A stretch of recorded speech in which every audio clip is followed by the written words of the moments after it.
Интернетийн хэлж байгаагаар Haikyuu аниме series нь дууссан юм аа. Дахиж энэ аниме series гарахгүй гэсэн нийтлэл тэд хийсэн байдаг. Тэгвэл аниме гарахгүйгээс хойш та нартай Haikyuu анимегийн Hinata Shoyog хэрхэн дэлхийн түвшний тамирчин болсон талаар хүргэе. Спойлер голготол өөрөө биш бусдаас мэдхийг үзэн яддаг хүнд анхааруулъя.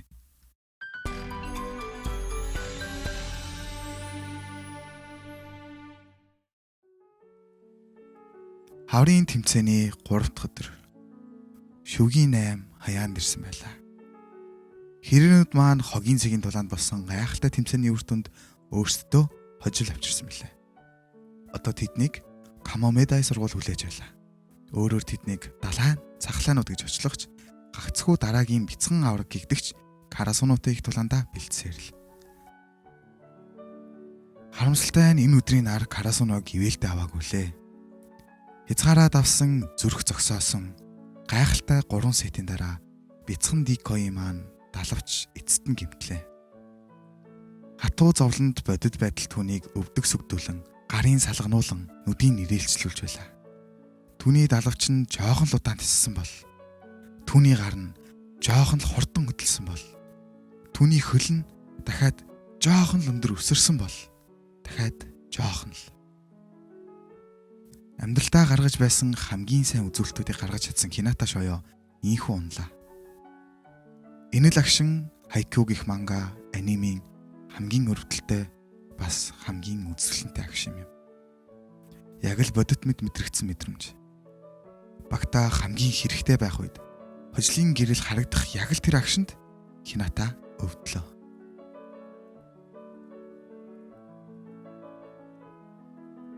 Бүхнийхийн тийм ойрхон ирсэн байхад бид бүтлгүйтдэг. Биднийг яаж чадахгүй хүчин зүйлүүдээс болж. Бидэнд бүгдэнд нь яагаад одоо гэж гих асуулт толгоонд ордог. Өнгөрсөн хугацаанд тоо томшгүй өдөр хоног өнгөрсөөр байхад яагаад заавал одоо гэж. Гэхдээ энэ бол амьдрал. Яг л үнтэй адил Hinata азгүйтлээ. Гэхдээ Hinata дахиад ийм зүйл болохыг хүлээн зөвшөөрнө гэж үү? Ийм үйл явдлыг зүгээр л нэг бүдрээд унсаан гэж бодоод цааш алхах нь зөв зүгээр хэрэг гэж үү? Үгүй ээ. Энэ бүхний дараа аз гэдэг зөвхөн түүнийг барьж авахдаа үргэлж бэлэн байдаг. Боломж нь гарч ирвэл хизээж алдахааргүй бэлтгэгдсэн хүнд л тохиодог зүйл юм. Өвдөөс ирэх ямар ч саад даваанд 100% бэлтгэгдсэн байж л бүхний дээр гарч чадна. Нэг нь ялж, нэг нь ялгадах. Энэ бол амьдралын үнэ. Энэ бол Hinata Shoyoгийн үнэ. Takeda сенсей Hinatад энэ бүх агшинд мэдрэгдэж байгаа бүх мэдрэмжээ цохирлоо, гонигллаа, азгүйтлээ. Энэ бүгдийг зүрхнийхээ үгэнд сийл. Hinata, яг одоо, яг энэ агшин хүртэл чиний миний мэдэх болбол хിവэрэ юм шүү. Ингээд л Карасуна шүгийн 8-д ялагдсан Hinata өөрийнхөө жаргалтай салах ёс гүйцэтгэв. Гэхдээ түүний толгоонд ганц л бодол эргэлтэнэ. Өнөөдөр чи хожигдлын эзэн байлаа. Харин маргааш чи яг аль нь байх вэ?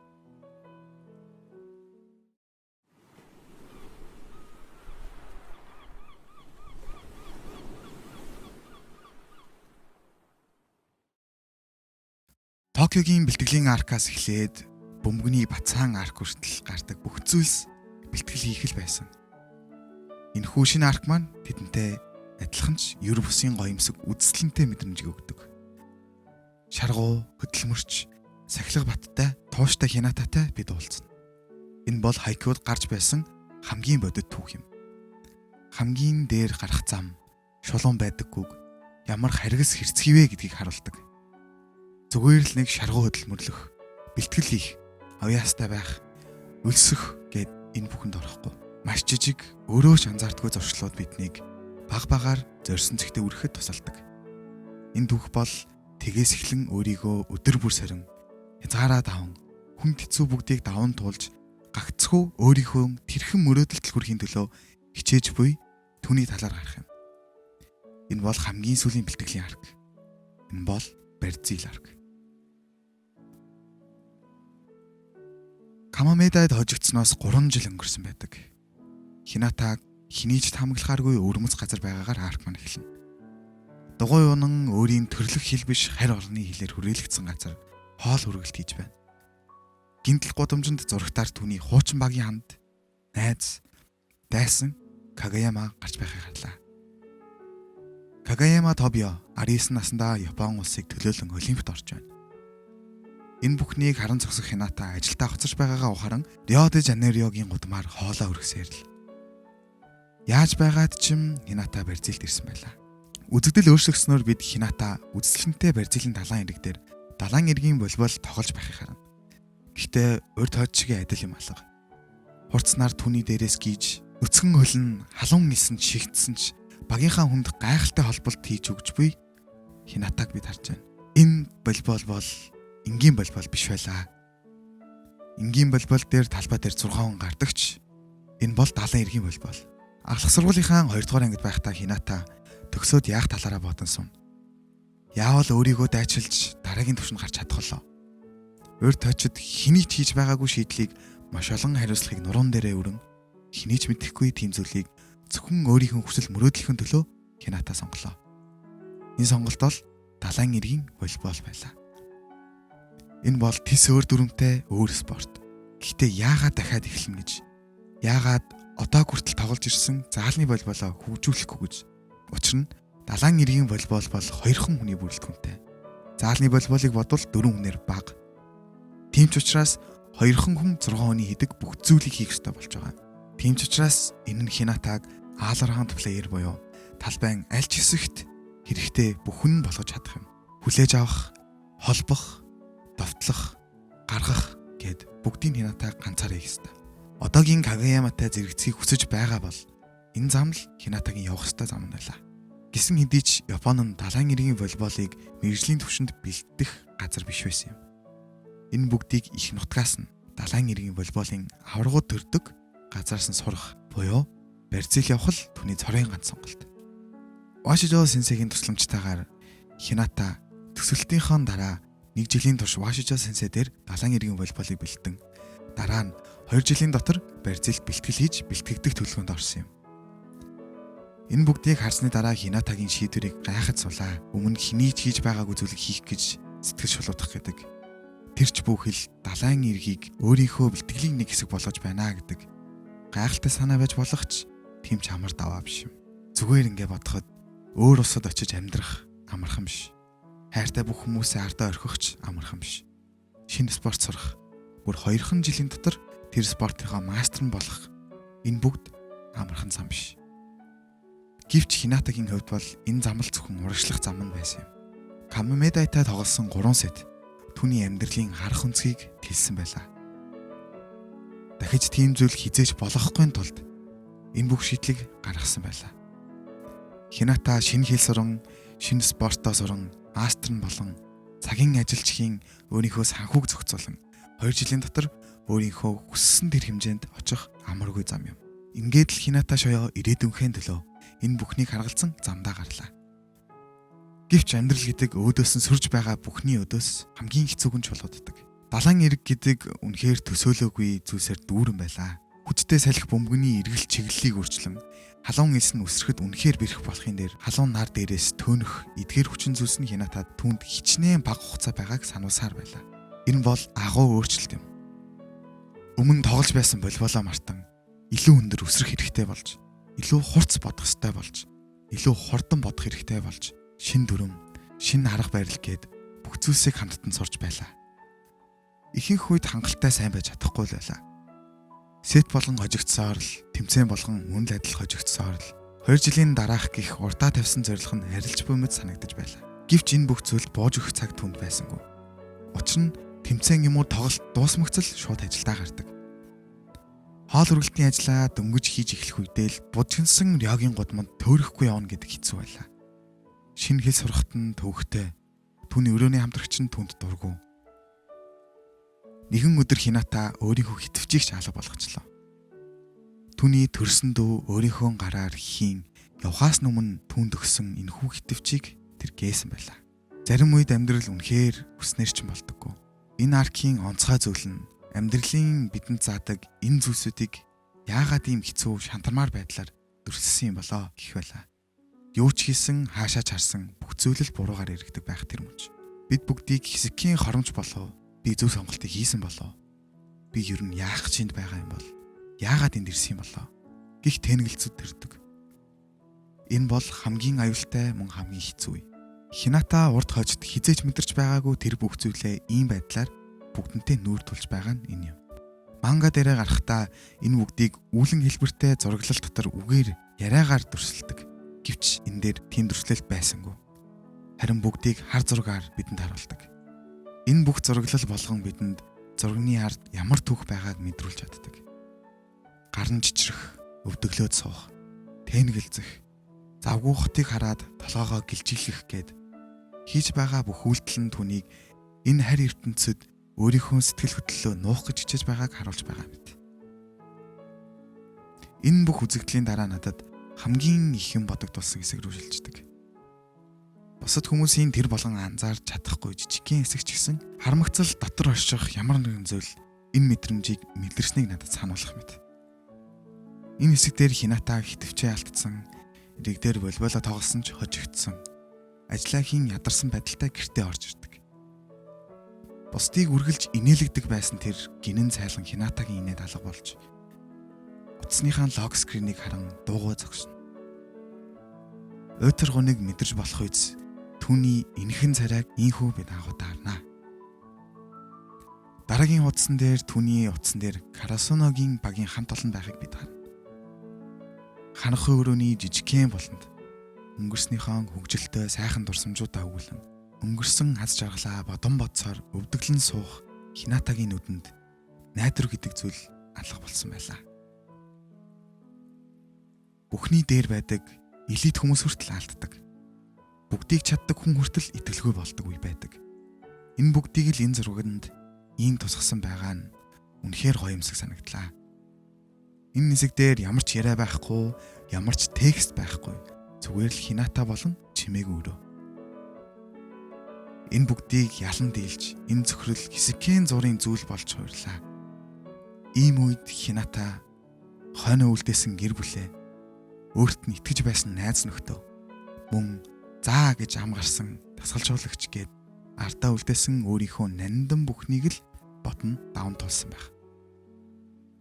Өдийг хүртэл туулж ирсэн зам, тэр замдаа сурсан зүйлс, энэ бүхний эцэст энд хүрээд буугаад өгж болохгүй биз дээ. Юу ч болсон гэсэн Хината эцсийн үтсэхтэй байлаа. Энэ бичлэгийг үзэж байгаа хүмүүстээ өөрийнхөө туршлагыг хэлэхэд өөрийнхөө хүсэл мөрөөдлийг биелүүлэхийн төлөө Солонгост ирээд ингээд 5 жил болжээ. Гэхдээ одоо ч хүртэл би өөрийгөө дутуу үнэлэх үе гардаг. Бүх зүйл зүгээр л бууж өгөөд гэртээ харихыг ч хүсэх үе гардаг. Зүгээр л амьдрал зарим үед үнэхээр хэцүү болж болд юм байна. Хаяа зөв зам сонгосон эсэгтэй ч эргэлзэж байсан үе байгаа. Гэхдээ энэ бүхтийг тисэд ард нь гарахад энэ бүх зүйл надаа зөв зүйл байх болов.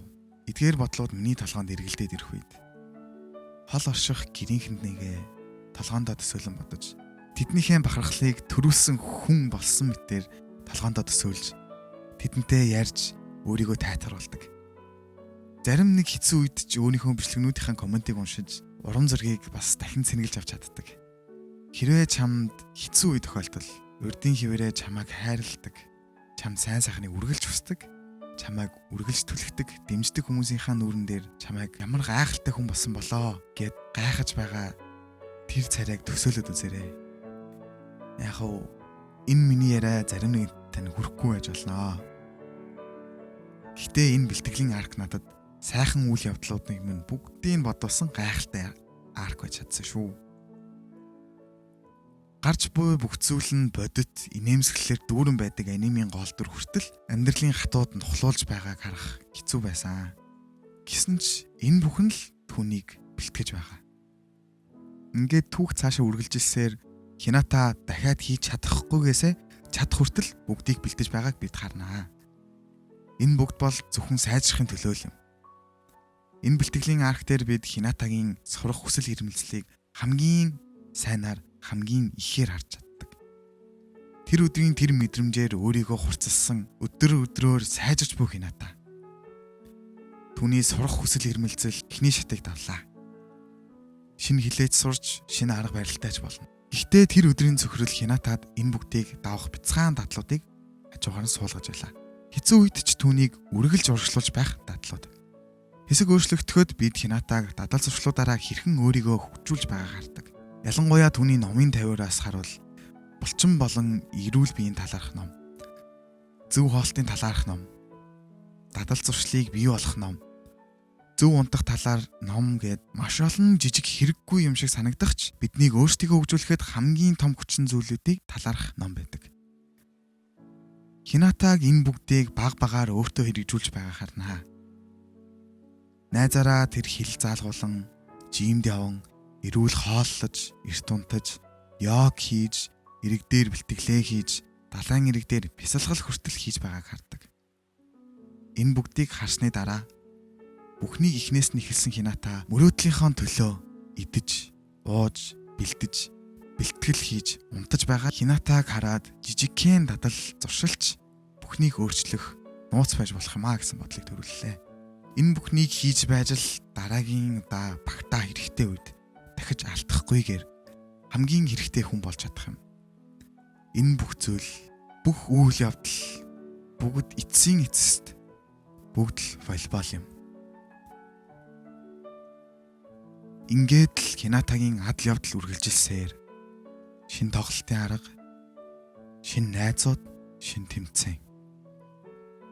Энэхүү шин мэдрэмжүүд бүгд удаанаар Хинатаг дэлхийн түвшний тамирчин болгож байгааг харна.